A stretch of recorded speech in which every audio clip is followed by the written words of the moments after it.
बच्चों, मसाल एजुकेशन के ऑनलाइन प्लेटफॉर्म पर आप सभी का स्वागत। जैसा कि हमने लास्ट क्लास में पढ़ा था सॉइल मिनरल के बारे में हमने पढ़ा था कि ये कितने टाइप के होते हैं, 2 टाइप्स के होते हैं, प्राइमरी और सेकेंडरी मिनरल्स।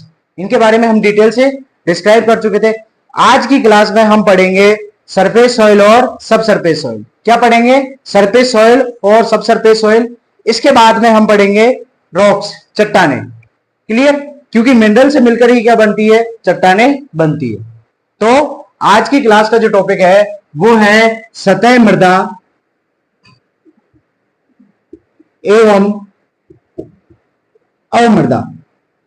सतह मृदा एवं अवमृदा। क्लियर? सरफेस सॉइल एंड सब सरफेस सॉइल।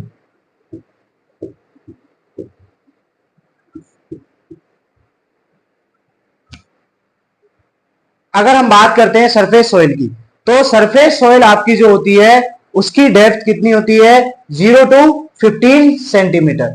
0 से 15 सेंटीमीटर की गहराई की जो मृदा होती है वो आपकी क्या कहलाती है? सतह मृदा या सरफेस सॉइल। अगर हम बात करते हैं अवमृदा की, तो मोर देन 15 सेंटीमीटर जो सॉइल होती है वो कहलाती है आपकी अवमृदा, सब सरफेस सॉइल। क्लियर? आपकी जितनी भी एग्रीकल्चर की प्रैक्टिसेस हैं वो सारी की सारी किसमें करते हैं हम? सतह मृदा के अंदर। किसके अंदर? सतह मृदा के अंदर।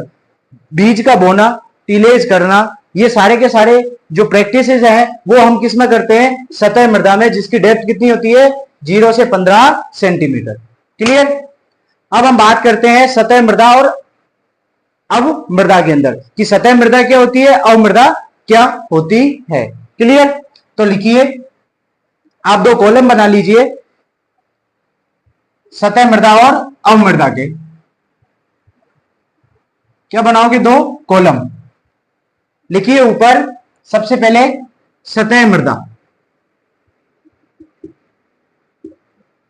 और नेक्स्ट कॉलम में लिखिए अवमृदा।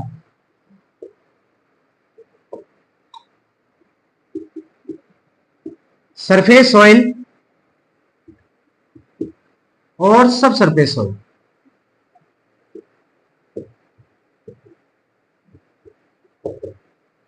क्लियर? तो आपका जो पहला पॉइंट है वो है कि इस मृदा की गहराई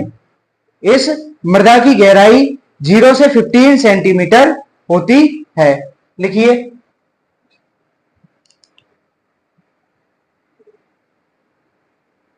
इस मृदा की गहराई 0 से 15 सेंटीमीटर होती है। क्लियर? अब इसकी बात करते हैं, तो इसकी जो गहराई है वो मोर देन कितनी होती है? 15 सेंटीमीटर। इस मृदा की गहराई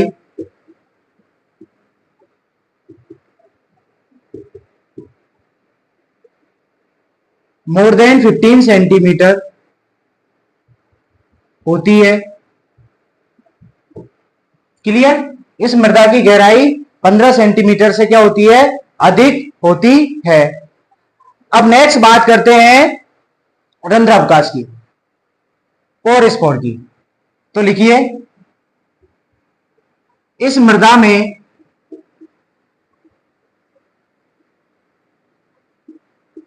रंध्रावकाशों की संख्या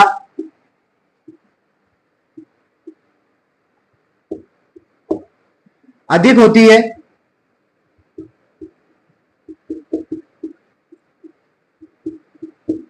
इस मृदा में रंध्रावकाशों की संख्या अधिक होती है, जबकि इसमें क्या होता है? पोर स्पोर क्या होते हैं? कम पाए जाते हैं। किसकी कंपैरिजन में? सरफेस सॉइल की कंपैरिजन में। क्लियर? तो लिखिए, इस मृदा में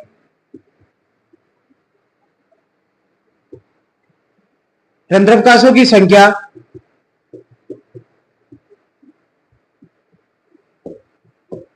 कम पाई जाती है।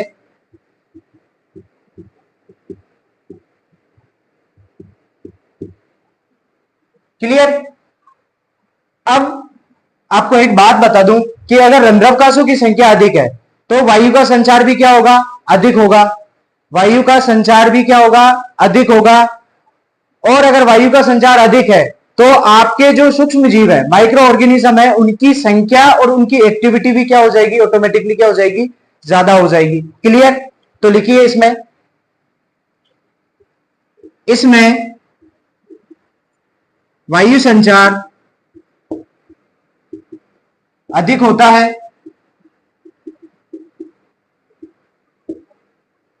फिर इसमें लिखिए इसमें वायु संचार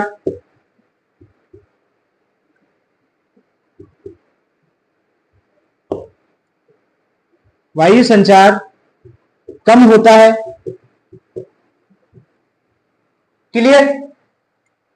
अब अगर हम बात करते हैं सूक्ष्म जीवों की, तो अगर वायु संचार अधिक है तो सूक्ष्म जीवों की क्रियाशीलता एवं उनकी संख्या भी क्या हो जाएगी, ज्यादा हो जाएगी। तो लिखिए इसमें सूक्ष्म जीवों की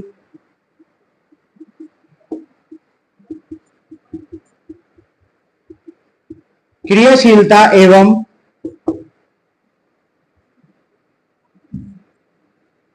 संख्या अधिक होती है, जबकि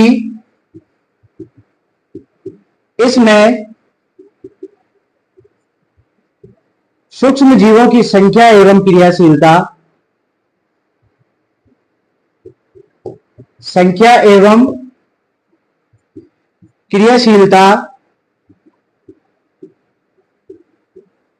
कम होगी।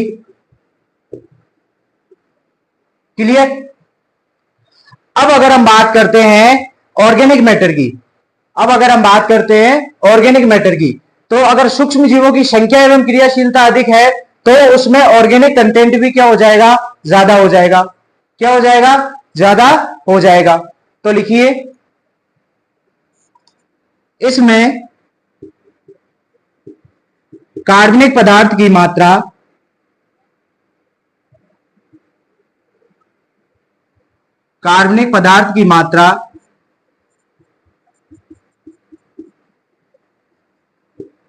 अधिक होगी। इसमें लिखिए इसमें कार्बनिक पदार्थ की मात्रा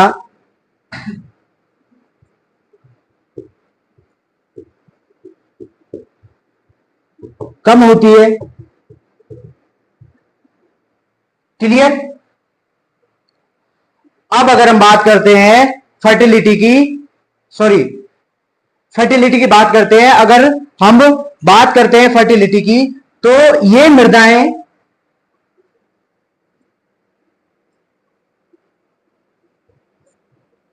अधिक उपजाऊ होती है,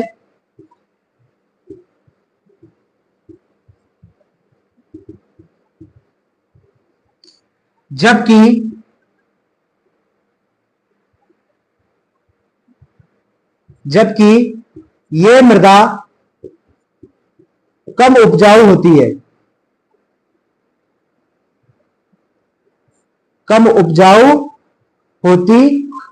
है। क्लियर? तो आपके सतह मृदा और अवमृदा से रिलेटेड जो पॉइंट है वो है कि इस मृदा की गहराई 0 से 15 सेंटीमीटर होती है, जबकि इसकी गहराई मोर देन 15 सेंटीमीटर होती है, 15 सेंटीमीटर से ज्यादा होती है। अब अगर बात करते हैं सतह मृदा की, तो इस मृदा में रंध्रावकाशों की संख्या क्या होती है, ज्यादा होती है।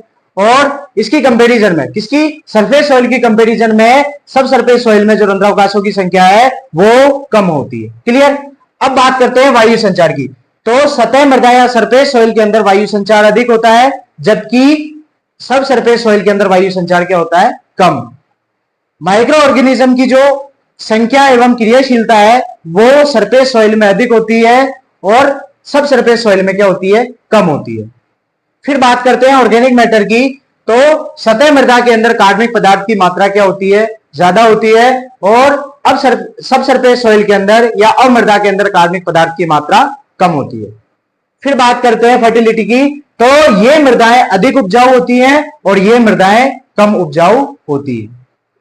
क्लियर? फिर लिखिए सीईसी।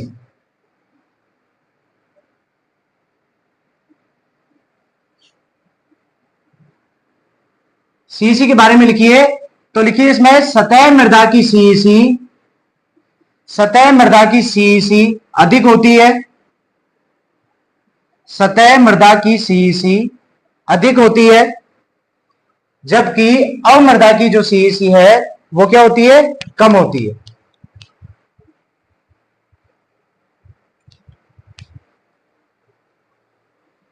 लिखिए इस मृदा की सीईसी, सीईसी मतलब धनायन विनिमय क्षमता, cation exchange capacity, cation exchange capacity मतलब कैटायंस को ऑब्जर्व करने की, उसको ग्रहण करने की या उसको रिप्लेस करने की जो क्षमता होती है, जो कैपेसिटी होती है, वो क्या कहलाती है, धनायन विनिमय क्षमता। क्या कहलाती है, धनायन विनिमय क्षमता।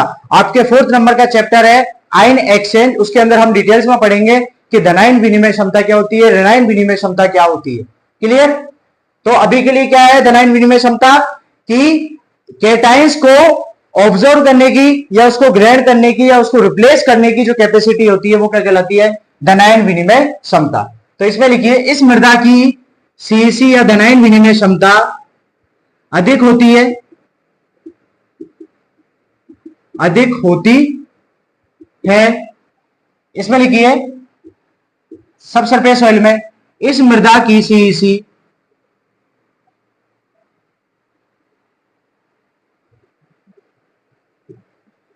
तुलनात्मक रूप से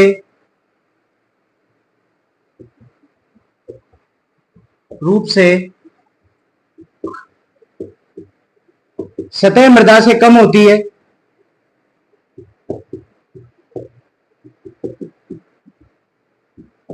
क्लियर। अब बात करते हैं टीलेज की।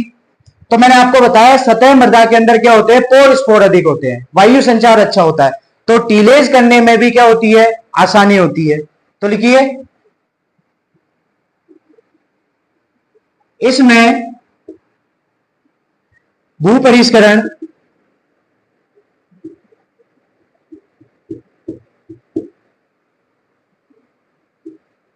इसमें भूपरिष्करण आसानी से होता है,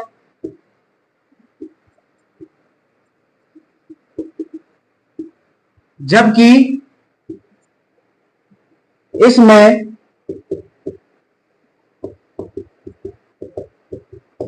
भूपरिष्करण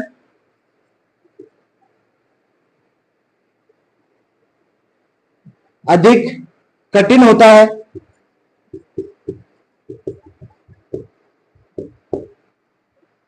क्लियर। अब अगर बात करते हैं जल धारण क्षमता की, तो सतह मृदा की जल धारण क्षमता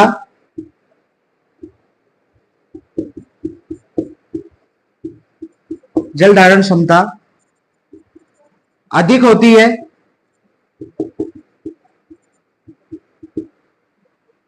जबकि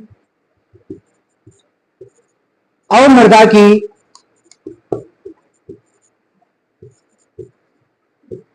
जल धारण क्षमता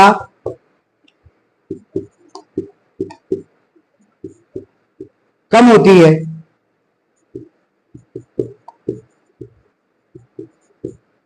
क्लियर। यहां तक नोट कर लीजिए आप।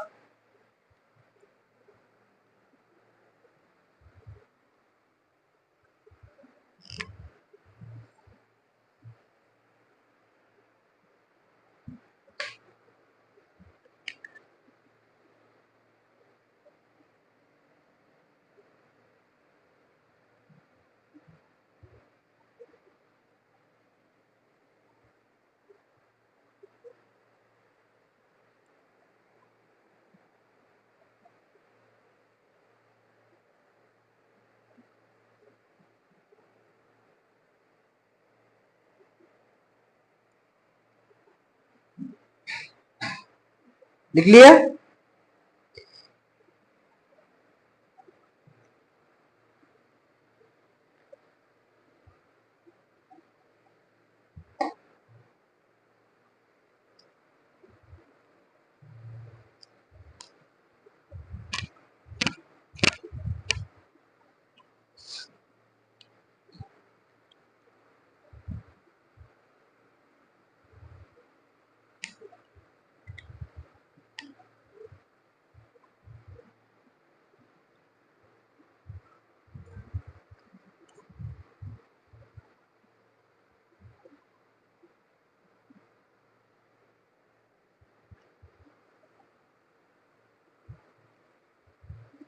अब चट्टाने पढ़ने से पहले आपका एक टॉपिक और है, अर्थ क्रस्ट।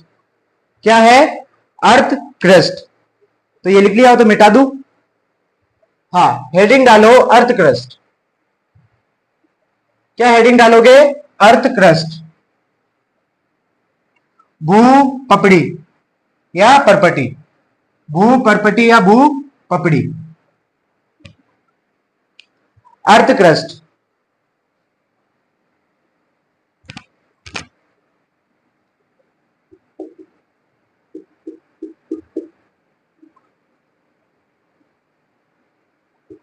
अर्थ क्रस्ट, भू पपड़ी। देखिए, अर्थ क्रस्ट के 3 पार्ट होते हैं। सबसे पहले होता है क्रस्ट। सबसे पहले और सबसे ऊपरी जो भाग होता है वो होता है आपका क्रस्ट। क्रस्ट के बाद में आता है आपका मेटल, और मेटल के बाद में आता है आपका कोर। क्लियर? तो सबसे पहले हम पढ़ेंगे किसके बारे में? क्रस्ट के बारे में। किसके बारे में? क्रस्ट के बारे में। तो हेडिंग डालिए क्रस्ट, हेडिंग डालिए क्रस्ट। तो क्रस्ट जो है मृदा की सबसे ऊपरी परत होती है। क्रस्ट क्या है? मृदा की सबसे ऊपरी परत होती है। लिखिए इसमें, यह मृदा की सबसे ऊपरी परत होती है। क्लियर? यह मृदा की सबसे ऊपरी परत होती है। अब इसकी डेप्थ की बात करते हैं तो क्रस्ट की जो डेप्थ है वो 15 से 56 किलोमीटर तक होती है। लिखिए, इसकी गहराई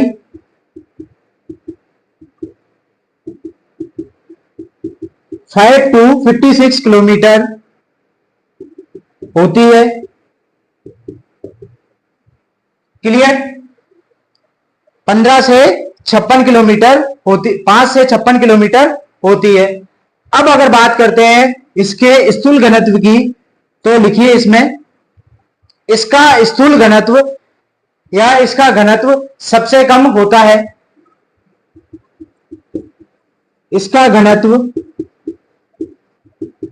सबसे कम होता है।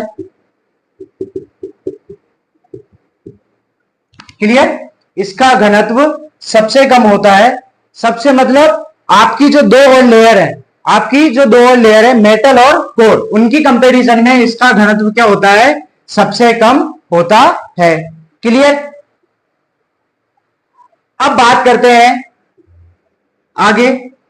तो आगे इसमें लिखिए, इसके अंदर सिलिका एवं एल्यूमिनियम, सिलिका एवं एल्यूमिनियम तत्व की क्या पाई जाती है? अधिकता पाई जाती है। तो लिखिए,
इसके बाद में हम पढ़ेंगे मेटल।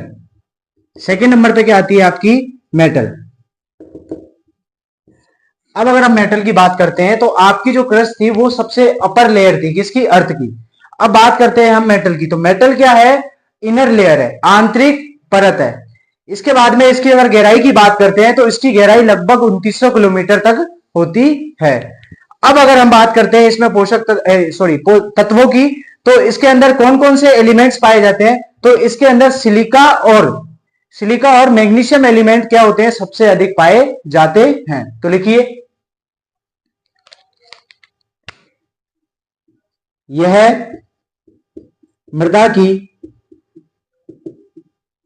आंतरिक परत होती है। यह मृदा की आंतरिक परत होती है। इसके बाद में अगर बात करते हैं इसकी गहराई की, तो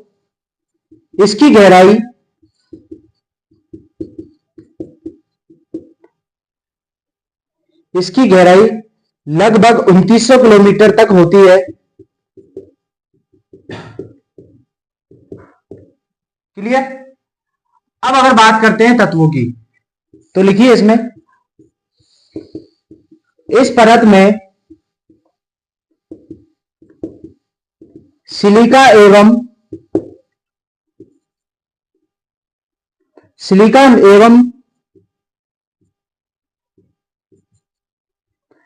मैग्नीशियम की अधिकता पाई जाती है। इसलिए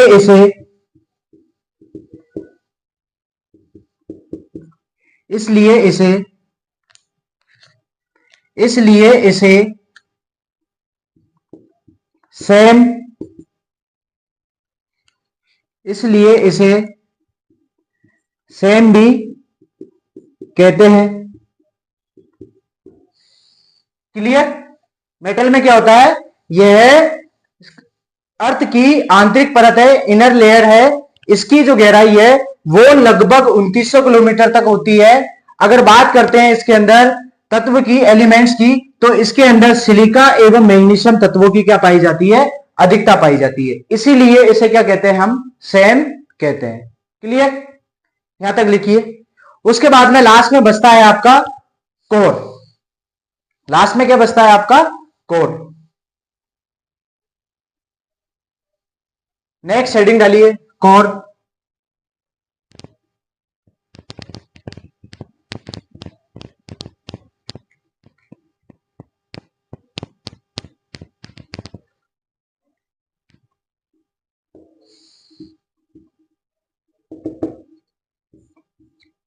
कोर जो है आपकी अर्थ क्रस्ट की सबसे लास्ट परत होती है, लास्ट लेयर होती है, जिसकी अगर गहराई की बात करते हैं तो इसकी गहराई लगभग 3600 किलोमीटर तक पाई जाती है।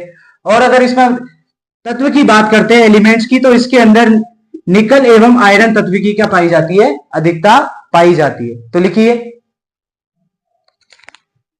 यह पृथ्वी की सबसे आंतरिक परत होती है। फिर लिखिए, इसकी गहराई लगभग कितनी? 3600 किलोमीटर तक होती है। लगभग 3600 किलोमीटर तक होती है। अब अगर बात करते हैं तत्वों की, तो इसके अंदर इसमें निकल एवं आयरन तत्वों की अधिकता पाई जाती है। क्लियर? ये हुई आपकी अर्थ क्रस्ट कंप्लीट। कितनी लेयर होती है इसमें? 3। सबसे पहले क्रस्ट, उसके बाद मेटल, उसके बाद कोर। क्लियर? जब हमने पढ़ा था कोर के बारे में, तो कोर की जो लगभग गहराई होती है वो होती है 5 से 56 किलोमीटर। कितनी? 5 से 56 किलोमीटर। और ये सबसे अपर लेयर होती है। क्या होती है? सबसे अपर लेयर होती है। अगर तत्वों की बात करते हैं तो इसमें कौन से एलिमेंट्स पाए जाते हैं? सिलिका एवं एल्यूमिनियम तत्वों की क्या पाई जाती है, अधिकता पाई जाती है। ये तो है आपकी कोर। उसके बाद में हमने पढ़ा था मेंटल, उसके बाद में हमने क्या पढ़ा था, मेटल। तो मेटल की जो गहराई होती है वो लगभग 2900 किलोमीटर तक होती है। अगर इसमें एलिमेंट की बात करते हैं, तत्वों की बात करते हैं, तो इसके अंदर क्या पाए जाते हैं, सिलिका एवं मैग्नीज तत्व की क्या पाई जाती है, अधिकता पाई जाती है। और कोर के अंदर निकल एवं आयरन तत्व की अधिकता पाई जाती है। क्लियर, आया समझ में?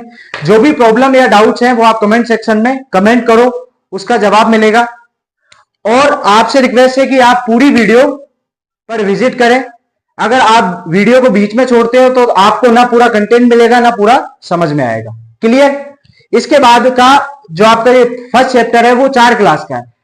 फर्स्ट, इसके बाद की नेक्स्ट क्लास की में क्या पढ़ेंगे हम, रॉक्स।